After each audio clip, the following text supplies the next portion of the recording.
ಪ್ರಜಾಪ್ರಭುತ್ವದ ಅತಿ ದೊಡ್ಡ ಹಬ್ಬಕ್ಕೆ ಕೌಂಟ್ಡೌನ್ ಕೇವಲ 10 ನಿಮಿಷಗಳು ಮಾತ್ರ ಬಾಕಿ ಇದೆ. ರಾಜ್ಯದ ಸುಮಾರು 14 ಕ್ಷೇತ್ರಗಳಿಗೆ ಇವತ್ತು ಮತದಾನ ನಡೀತಾ ಇದೆ. ಎಲ್ಲಾ ಕಡೆಯೂ ಎಲ್ಲಾ ರೀತಿಯ ಸಿದ್ಧತೆಗಳು ಕೂಡ ಈಗಾಗಲೇ ಆಲ್ರೆಡಿ ಆಗಿದೆ.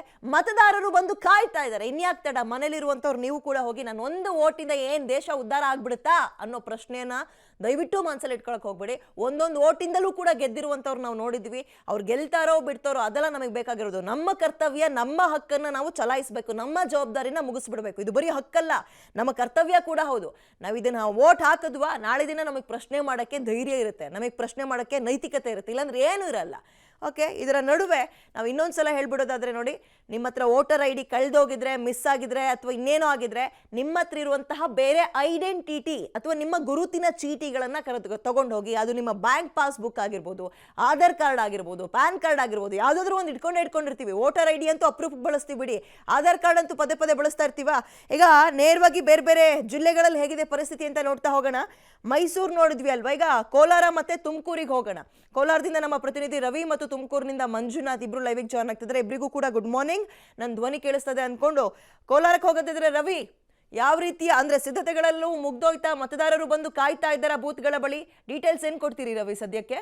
ಖಂಡಿತ ವಿದ್ಯಾ, ಈಗಾಗಲೇ ಕೋಲಾರದಲ್ಲಿ ಮತದಾನಕ್ಕೆ ಇನ್ನೇನು ಕ್ಷಣಗಣನೆ ಆರಂಭ ಆಗಿರ್ತಕ್ಕಂಥದ್ದು. ಅದರಲ್ಲೂ ವಿಶೇಷವಾಗಿ ಕೋಲಾರದಲ್ಲಿ ಸಖಿ ಮತಗಟ್ಟೆ ಅಂದರೆ ಮಹಿಳಾ ಮತದಾರರನ್ನು ಆಕರ್ಷಿಸುವ ನಿಟ್ಟಿನಲ್ಲಿ ಸಖಿ ಮತಗಟ್ಟೆಯನ್ನು ನಿರ್ಮಾಣ ಮಾಡಿರ್ತಕ್ಕಂಥದ್ದು. ಅದರಂತೆ ನೋಡೋದಾದರೆ ವಿಶೇಷವಾಗಿ ಮಹಿಳಾ ಮತದಾರರನ್ನು ಆಕರ್ಷಿಸುವ ನಿಟ್ಟಿನಲ್ಲಿ ಇಲ್ಲಿ ಮಹಿಳಾ ಸಿಬ್ಬಂದಿಯನ್ನು ನೇಮಕ ಮಾಡಿರ್ತಕ್ಕಂಥದ್ದು. ಜೊತೆಗೆ ಮತದಾರರು ಕೂಡ ಈಗಾಗಲೇ ಇನ್ನೇನು 10 ನಿಮಿಷ ಇದೆ, ಆಗಲೇ ಆರಂಭ ಆಗಿರ್ತಕ್ಕಂಥದ್ದು, ಮತದಾನ ಮಾಡೋದಕ್ಕೆ ಮುಂದಾಗಿರ್ತಕ್ಕಂಥದ್ದು.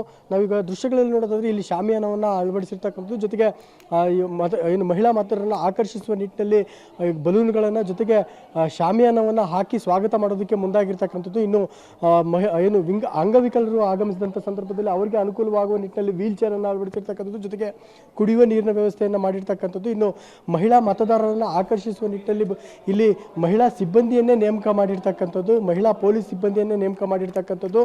ಜೊತೆಗೆ ಏನು ಸಖಿ ಅಂದರೆ ಪಿಂಕ್ ಮತಗಟ್ಟೆ ಇದು ಆಗಿರ್ತಕ್ಕಂಥದ್ದು. ಈ ನೆಲೆಯಲ್ಲಿ ಅವರಿಗೆ ಒಂದು ಡ್ರೆಸ್ ಕೋಡನ್ನು ಕೂಡ ಕೊಟ್ಟಿರ್ತಕ್ಕಂಥದ್ದು, ಅಂದರೆ ಪಿಂಕ್ ಡ್ರೆಸ್ಸನ್ನು ಕೊಟ್ಟಿರ್ತಕ್ಕಂಥದ್ದು. ಮಹಿಳೆಯರನ್ನ ಆಕರ್ಷಿಸುವ ನಿಟ್ಟಿನಲ್ಲಿ ಈ ಎಲ್ಲ ಸಿದ್ಧತೆಗಳನ್ನು ಈಗಾಗಲೇ ಜಿಲ್ಲಾಡಳಿತ ಜೊತೆಗೆ ಚುನಾವಣಾಧಿಕಾರಿಗಳು ಹಮ್ಮಿಕೊಂಡಿರ್ತಕ್ಕಂಥದ್ದು. ಅದರಂತೆ ಈಗಾಗಲೇ ಮತದಾನಕ್ಕೆ ಕೂಡ ಸಾಕಷ್ಟು ಜನರು ಆಗಮಿಸ್ತಾ ಇರ್ತಕ್ಕಂಥದ್ದು. ಇನ್ನೇನು ಕೆಲವೇ ಕ್ಷಣಗಳು ಬಾಕಿ ಇರುವ ಹಿನ್ನೆಲೆಯಲ್ಲಿ ಆ ಮತದಾನಕ್ಕೆ ಸಾಕಷ್ಟು ಜನರು ಸರತಿ ಸಾಲಿನಲ್ಲಿ ಆಗಮಿಸ್ತಾ ಇರ್ತಕ್ಕಂಥದ್ದು. ಅದರಂತೆ ವಿಶೇಷವಾಗಿ ಏನು CCTV ಕಣ್ಗಾವಲನ್ನು ಕೂಡ ಹಾಕಿರ್ತಕ್ಕಂಥದ್ದು. ಮುಕ್ತ ಹಾಗೂ ಪಾರದರ್ಶಕ ಚುನಾವಣೆ ಮಾಡುವ ನಿಟ್ಟಿನಲ್ಲಿ ಜಿಲ್ಲಾಡಳಿತ ಜೊತೆಗೆ ಏನು ಚುನಾವಣಾಧಿಕಾರಿಗಳು ಈಗ ಎಲ್ಲ ರೀತಿಯ ಸಕಲ ಸಿದ್ಧತೆಗಳನ್ನು ಹಮ್ಮಿಕೊಂಡಿರ್ತಕ್ಕಂಥದ್ದು. ಅದರಂತೆ ಏನು ಈಗಾಗಲೇ ನೋಡೋದಾದರೆ ಈಗ ಚುನಾವಣಾ ಸಿಬ್ಬಂದಿ ಈ ಒಂದು ಏನು ಮತದಾನಕ್ಕೆ ಎಲ್ಲ ಸಿದ್ಧತೆಗಳನ್ನು ಹಮ್ಮಿಕೊಂಡಿರ್ತಕ್ಕಂಥದ್ದು. ಇನ್ನು ಸಾಕಷ್ಟು ಜನರು ಕೂಡ ಇಲ್ಲಿ ಮತದಾನ ಮಾಡೋದಕ್ಕೆ ಸರದಿ ಸಾಲಿನಲ್ಲಿ ನಿಂತಿರ್ತಕ್ಕಂಥದ್ದು. ಇಲ್ಲಿ ನೋಡೋದಾದರೆ ಈಗಾಗಲೇ ಮತದಾನ ಮಾಡೋದಕ್ಕೆ ಸರದಿ ಸಾಲಿನಲ್ಲಿ ನಿಂತು ಆಗಮಿಸ್ತಾ ಇರ್ತಕ್ಕಂಥದ್ದು. ಅದರಂತೆ ಏನು ವಿಶೇಷವಾಗಿ ಮಹಿಳಾ ಮತದಾರರನ್ನು ಆಕರ್ಷಿಸುವ ನಿಟ್ಟಿನಲ್ಲಿ ಈ ಒಂದು ಮತಗಟ್ಟೆಯನ್ನು ಅಳವಡಿಸಿರ್ತಕ್ಕಂಥದ್ದು. Divya, okay stay with me Ravi. ನಾನು ಈಗ ನೇರವಾಗಿ ತುಮಕೂರಿಗೆ ಹೋಗ್ತೀನಿ. ನಮ್ಮ ಪ್ರತಿನಿಧಿ ಮಂಜುನಾಥ್ ಡೀಟೇಲ್ಸ್ ಕೊಡ್ತಾರೆ. ಮಂಜುನಾಥ್, ಮತದಾರರು ರೆಡಿ ಆಗಿದ್ದಾರೆ ತುಮಕೂರಿನಲ್ಲಿ ವೋಟ್ ಹಾಕಕ್ಕೆ, ಮತ್ತು ವೋಟಿಂಗ್ ಬೂತ್ಗಳು ಕೂಡ ಜನರನ್ನ ಸೆಳೆಯೋಕೆ ಯಾವ ರೀತಿಯಾಗಿ ರೆಡಿಯಾಗಿ ಕಾಯ್ತಾ ಇದೆ ಅಂತ?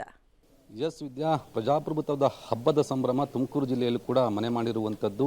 ಇವತ್ತು ಬೆಳಗ್ಗೆ 6 ಗಂಟೆಯಿಂದಲೂ ಕೂಡ ಎಲ್ಲ ರೀತಿಯ ಸಿದ್ಧತೆ ಮತಗಟ್ಟೆಯಲ್ಲಿ ಆರಂಭವಾಗಿರುವಂಥದ್ದು. ನಾನೀಗ ಸಿದ್ಧಗಂಗಾ ಮಠದ ಮತಗಟ್ಟೆಯಲ್ಲಿದ್ದೀನಿ. ಮತಗಟ್ಟೆ ಸಂಖ್ಯೆ 113 ಇದ್ದೀನಿ. ಇಲ್ಲಿ ಬೆಳಗ್ಗೆ 6:30ಯಿಂದಲೂ ಕೂಡ ಅಣುಕು ಮತದಾನ ಕಾರ್ಯ ಪೂರ್ಣಗೊಂಡಿದೆ. ಅಧಿಕಾರಿಗಳು ಅಣುಕು ಮತದಾನ ಮಾಡಿ ಎಲ್ಲ ರೀತಿಯ ಸಿದ್ಧತೆಗಳನ್ನು ಮಾಡಿಕೊಂಡಿದ್ದಾರೆ. ತಪಾಸಣೆಯನ್ನು ಕೂಡ ಮಾಡಿಕೊಂಡಿರುವಂಥದ್ದು. ಅಂದರೆ ಬೂತ್ನಲ್ಲಿ ಯಾವ ರೀತಿಯ ತೊಂದರೆ ಇದೆಯಾ, EVM ಮಷೀನಲ್ಲಿ ಯಾವುದೇ ತೊಂದರೆ ಇದೆಯಾ, ಟೆಕ್ನಿಕಲ್ ಪ್ರಾಬ್ಲಮ್ ಇದೆಯಾ ಅನ್ನುವಂಥ ಕುರಿತು ಕೂಡ ಎಲ್ಲ ರೀತಿಯ ತಯಾರಿ ಮಾಡಿಕೊಂಡು ಕುಂತಿರುವಂಥದ್ದು. ಈಗ 7 ಗಂಟೆಗೆ ಸರಿಯಾಗಿ ಮತದಾನ ಆರಂಭವಾಗಿರುವಂಥದ್ದು. ನಾನು ಸಿದ್ಧಗಂಗಾ ಮಠದ ಬೂತ್ನಲ್ಲಿ ಇರುವುದರಿಂದ ಪ್ರತಿ ವರ್ಷದಂತೆ ಅಂದರೆ ಎಂದಿನಂತೆ ಇಲ್ಲಿ ಸ್ವಾಮೀಜಿಗಳೇ ಬಂದು ಮೊದಲ ವೋಟ್ ಮಾಡುವಂಥದ್ದು ಒಂದು ವಾಡಿಕೆ ಇದೆ. ಹಾಗಾಗಿ 7 ಗಂಟೆಗೆ ಸರಿಯಾಗಿ ಸಿದ್ಧಗಂಗಾ ಸ್ವಾಮೀಜಿಗಳು ಬರ್ತಾರೆ, ಬಂದು ಮೊದಲ ವೋಟನ್ನು ಮಾಡ್ತಾರೆ. ಆ ನಂತರ ಸಾರ್ವಜನಿಕರು ಬಂದು ವೋಟ್ ಮಾಡಿರುವಂಥದ್ದು.